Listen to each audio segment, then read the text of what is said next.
नमस्कार. खूप मोठा विजय या लोकसभा निवडणुकीमध्ये अपक्ष असतानाही विशाल पाटलांना मिळालेला आहे. त्यांचे बंधू म्हणून आणि काँग्रेसचे मोठे कार्यकर्ते, माजी केंद्रीय मंत्री म्हणून तुमची काय प्रतिक्रिया आहे? हे पहिल्यांदा परिस्थिती अशी आहे की जनतेचा उमेदवार जनतेने निवडून दिलाय. त्यामुळे आज दुसरं काय मला बोलायचं नाही. हे अपेक्षित मला होतं, कारण की जनतेने आम्हाला सांगितलं होतं की आम्ही आणणार आहे निवडून. सुरुवातीला खरं खरं त्यांनी आज जी निकाल बघायला लागलोय तो खरा निकाल हा जनतेचाच आहे. सुरुवातीला महाविकास आघाडीनं विशाल पाटलांना तिकीट नाकारलेलं होतं. त्याच्यावर खूप राजकीय घडामोडी झाल्या, खूप वादंग झाला. अनेक आपल्या केंद्रीय आपले जे काँग्रेसचे नेते आहेत त्यांना जाऊन भेटण्या इतपत त्यांच्या दाराचे उंबरे झिजवले तरीसुद्धा महाविकास आघाडीनं विशाल पाटलांना तिकीट दिलेलं नाही.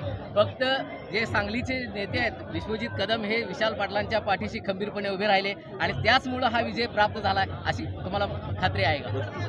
आज परिस्थिती अशी आहे की परत वसंतदादा आले एवढंच सांगतो, बाकी कुणावरती मला आता काय बोलायचं.